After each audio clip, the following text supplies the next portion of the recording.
Mesdames et messieurs, ravi de vous retrouver et une nouvelle édition de Midi au Caire.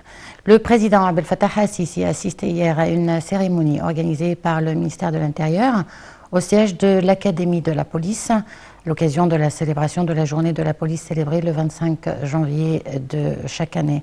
Cette date commémore la bataille de Ismaïlia qui a eu lieu le 25 janvier 1952, un événement historique qui restera gravé dans la mémoire des futures générations. Les détails. Le président Abdel Fattah el-Sisi a assisté hier à la célébration marquant la journée de la police, au siège de l'Académie de police au Nouveau-Caire. À son arrivée, le chef de l'État a déposé une gerbe de fleurs sur le mémorial des martyrs de la police. Lors de la cérémonie, le chef de l'État a prononcé un discours dans lequel il a souligné que le 25 janvier marque la fierté et la dignité nationale et que ce jour est un souvenir cher et précieux sur le cœur et la conscience de chaque Égyptien. Le président al-Sisi a indiqué que l'objectif suprême de l'État est de préserver sa survie et de garder la sécurité et la sûreté de ses citoyens. Cela ne se fera pas sans la présence d'une police nationale bien consciente de la nature de sa mission. Le président a apprécié le rôle national, côte à côte à leurs frères des braves hommes des forces armées, représentant ensemble la forteresse imprenable pour protéger la patrie de tout mal.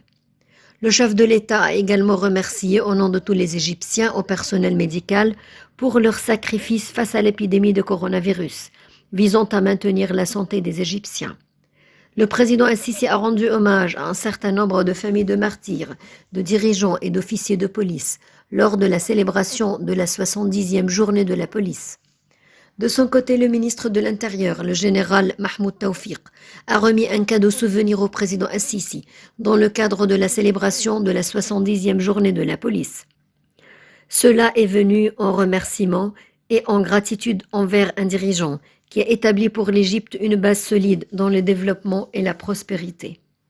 Le président al-Sisi s'est réuni avec les membres du Conseil suprême de la police lors de la célébration de la fête de la police et a pris une photo commémorative avec eux en présence du Premier ministre et du ministre de l'Intérieur.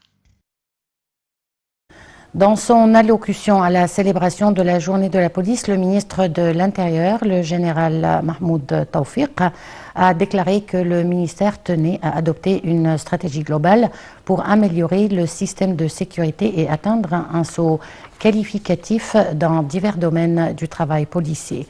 Le ministre a évoqué les efforts déployés par le ministère de l'Intérieur pour maintenir la sécurité de l'Égypte en dirigeant des frappes préventives contre des éléments terroristes en prenant des mesures de sécurité préventive pour empêcher l'infiltration de terroristes dans le pays et en s'attaquant à la cybercriminalité que les organisations terroristes cherchent à utiliser pour répandre des rumeurs et de fausses informations. Au cours de la célébration de du 70e anniversaire de la journée de la police, 5 films documentaires ont été diffusés, parmi lesquels La bataille d'Ismaïlia, qui a raconté la révolution populaire à Ismaïlia contre les forces d'occupation britanniques en 1952, et un autre intitulé Fils des martyrs, dans lequel un groupe de fils de policiers martyrs ont parlé de l'héroïsme et des sacrifices de leur père.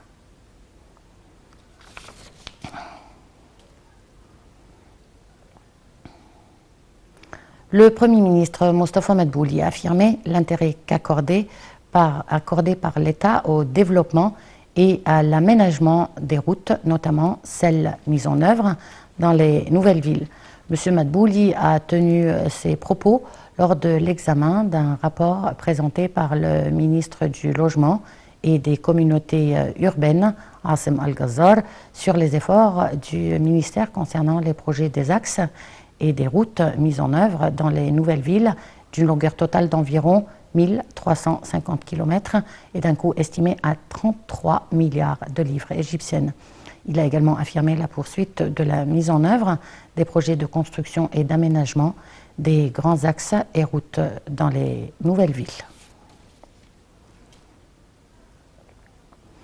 Le ministre des Affaires étrangères, Samer Choukri, a regagné hier le pays après une visite de 2 jours à Oman, où il a participé à la 15e session du comité mixte égypto-omanais.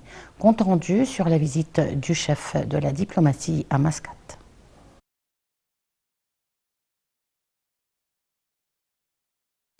L'Égypte n'est pas la cause de l'interruption des négociations sur le grand barrage éthiopien de la Renaissance, a affirmé le ministre des Affaires étrangères Sameh Choukri, rappelant que les dernières discussions en date sur le dossier avaient été engagées sous la houlette de l'Union africaine. L'Égypte est toujours disposée à reprendre les négociations avec l'Éthiopie s'il se trouve une volonté politique de parvenir à un accord. Il y a de nombreuses expériences dans le contexte africain qui ont été réglées par le droit international, de sorte à réaliser les intérêts des pays en amont et en aval des fleuves, a dit Choukri lors d'une conférence de presse conjointe avec son homologue omanais Badr al-Boussaïdi au siège du ministère omanais des Affaires étrangères. Il a ajouté que le Caire a toujours tenu à trouver un accord juridique et contraignant entre les 3 pays, conformément aux règles et pratiques internationales, de sorte à satisfaire les besoins de toutes les parties, à savoir le droit de l'Éthiopie au développement et le droit de l'Égypte et du Soudan sur les eaux du Nil. Concernant la réintégration de la Syrie à la Ligue arabe, le chef de la diplomatie a souhaité que les conditions favorisent ce retour pour que Damas devienne un appui à la sécurité nationale arabe. Nous poursuivrons nos contacts avec les frères arabes pour atteindre cet objectif et souhaitons que le gouvernement syrien prenne les mesures nécessaires pour faciliter cette démarche. Choukri a souligné la profondeur des relations égypto-omanaises et fait état des efforts déployés pour accroître les échanges commerciaux entre les 2 États, notamment qu'ils sont tous deux liés à d'autres pays par des accords de libre-échange et permettront l'accès de leurs produits respectifs vers d'autres marchés. Le ministre des Affaires étrangères a évoqué la tenue du Haut Comité égypto-omanais conjoint, lors duquel ont été signés nombre de mémorandums d'entente et a été conclu un mécanisme de concertation. Prenant la parole, M. Al-Boussaïdi a assuré que le sultanat d'Oman soutenait les négociations sur le barrage de la Renaissance et souhaitait que les 3 pays aboutissent à un accord répondant à leur intérêt, affirmant que la position de l'Égypte était juste et logique. M. Al-Boussaïdi a dit avoir examiné avec son hôte les moyens de profiter au maximum des relations politiques bilatérales solides, ajoutant que les 2 parties comptaient sur leur secteur privé respectif et le Conseil d'affaires omano-égyptien pour améliorer les échanges commerciaux et s'engager dans des investissements à haut rendement. La Ligue arabe a appelé dimanche la communauté internationale à désigner les rebelles yéménites Houthis comme organisation terroriste après les récentes attaques perpétrées par ces insurgés contre les Émirats arabes unis. Les attaques terroristes des milices Houthis sont une violation claire du droit international et une véritable menace contre la stabilité de l'économie mondiale, peut-on lire dans un texte adopté à l'unanimité par les représentants permanents des pays arabes à l'issue d'une réunion extraordinaire au Caire.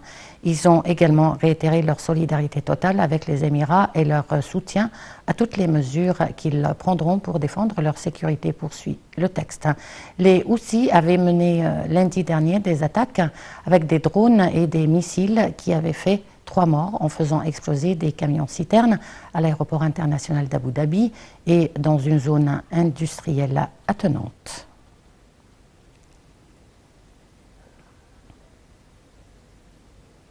L'Égypte est le premier pays d'Afrique à émettre les obligations vertes, a dit le ministre des Finances, Mohamed Maït, lors d'une rencontre organisée par la Chambre de commerce égyptienne à Alexandrie. Ces obligations sont émises afin d'obtenir des financements pour les projets durables liés à l'environnement et au climat, a-t-il expliqué.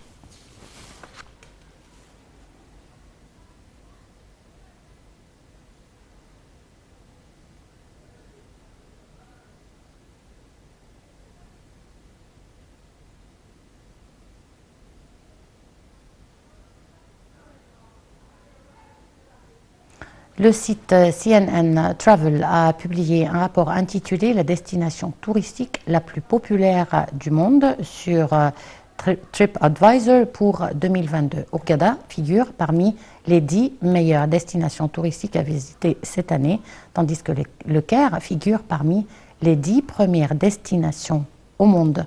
Le Caire fait partie des 10 importantes destinations au monde, selon les notes de TripAdvisor, qui inclut les destinations qui ont enregistré la plus forte augmentation annuelle de la gamme d'avis positifs placés par les voyageurs sur le site, a déclaré le ministère du Tourisme et des Antiquités dans un communiqué.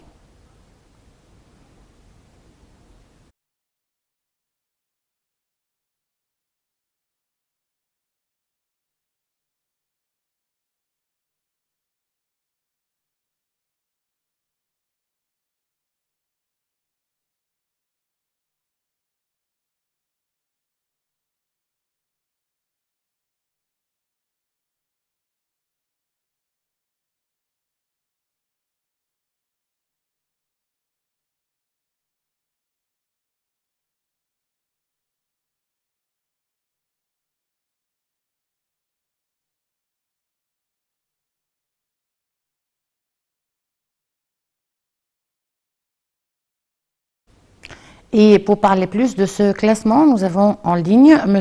Hazem Hassan, expert en tourisme. Bonjour. Bonjour. Alors, dites-nous tout d'abord, est-ce que ce classement, surtout pour le Caire, figurait auparavant, ou bien le Caire devient actuellement l'une des 10 premières destinations touristiques au monde?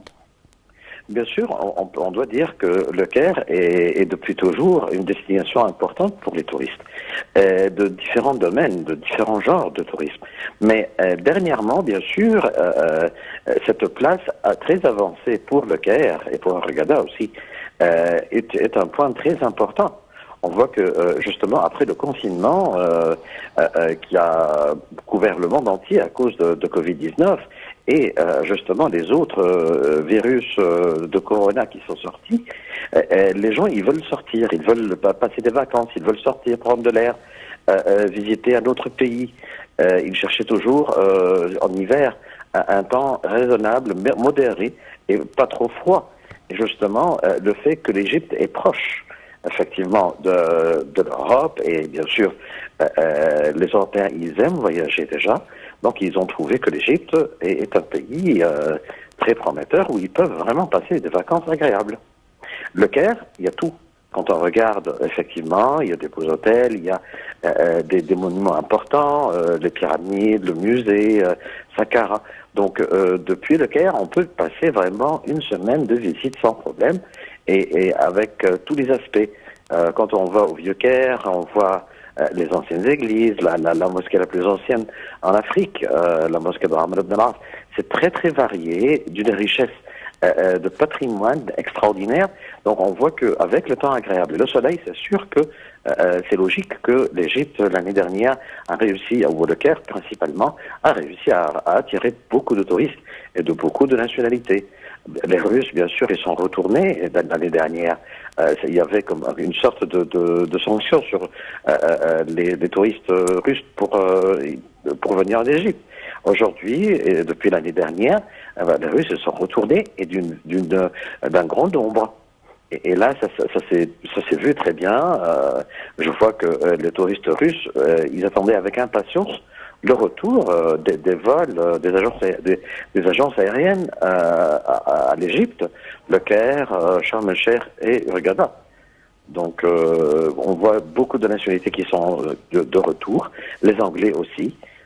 Beaucoup de touristes anglais reviennent en Égypte, les Français également. Donc on voit que l'Égypte, grâce à tous les efforts pendant les dernières années et comment le gouvernement égyptien a pris les mesures nécessaires pour effectivement confronter les difficultés de problèmes de santé causés par Covid, les problèmes avant qui concernaient la sécurité dans le pays, on voit que l'Égypte est très présente, surtout le Caire et Hurghada, sur la carte des destinations de tourisme dans le monde entier.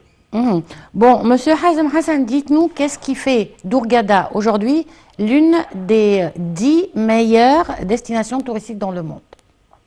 Tout d'abord, Hurghada est très particulière, est une ville très particulière parce que c'est une station balnéaire de haut niveau, de haut de gamme.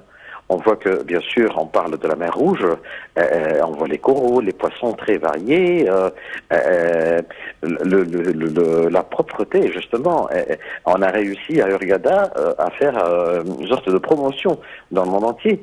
Il y a quelques années, 2 ou 3 ans, il y avait un événement international, une festivité internationale pour les plongeurs professionnels qui ont fait le tour justement des côtes de Hurghada pour le ramassage des sacs en plastique et des déchets en plastique.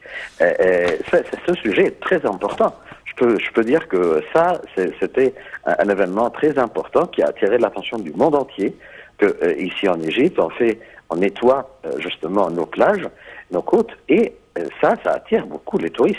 Parce que là, on envoie un message au monde entier que nos plages, nos côtes ne sont pas polluées. Et là, donc, on peut voir ça qui s'est reflété d'une façon extraordinaire.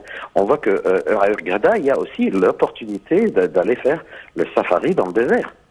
Et là, on voit que le safari dans le désert attire beaucoup maintenant les gens, puisque justement, on veut sortir, prendre de l'air, voir le soleil après le confinement. Donc, comme station balnéaire avec une nature assez variée, assez intéressante. En plus, on a aujourd'hui la possibilité de faire une visite culturelle, archéologique intéressante en visitant le musée de Hurghada. Donc on voit que plus qu'on arrive à varier le produit touristique, plus qu'on arrive à attirer plus de monde. Ça, c'est très important. Donc on peut dire qu'on s'attend à une prochaine saison touristique réussie en Égypte? On croise les doigts, on dit Yarab, on espère ça vraiment, parce que justement aujourd'hui, je vois que le seul obstacle devant l'augmentation et la croissance de nombre de touristes en Égypte, c'est le Covid. Si la vague de Covid, exactement, si la vague de Covid va être cassée, j'estime que on va avoir une saison vraiment très spéciale et très active justement pour le tourisme dans la mer Rouge en général, à Sharm el-Sheikh, à Hurghada, à Safaga, à Marsalam et Luxor et Aswan. Et on espère justement Luxor et Aswan, j'allais le dire. Voilà, donc effectivement, on espère. L'Égypte aujourd'hui est bien présente sur la carte du tourisme mondial et bien sûr, le monde entier a suivi justement tous les efforts, les travaux qui étaient faits dernièrement au niveau des autoroutes, les nouvelles autoroutes, les nouveaux hôtels, les nouvelles îles, l'infrastructure en général qui était bien révisée. Il faut dire que justement quand on regarde sur Google, on voit qu'au niveau des autoroutes, la qualité des autoroutes, l'Égypte vient à une place très avancée. On a dépassé la Russie. Donc là, tout ça, ça se voit, tout le monde le voit. Tout le monde le voit. Monsieur Hazem Hassan, je vous remercie beaucoup pour cette intervention et sur cette note positive, on arrive à la fin de cette édition de Midi au Caire. Merci de l'avoir suivi. Agréable moment avec la suite de nos programmes.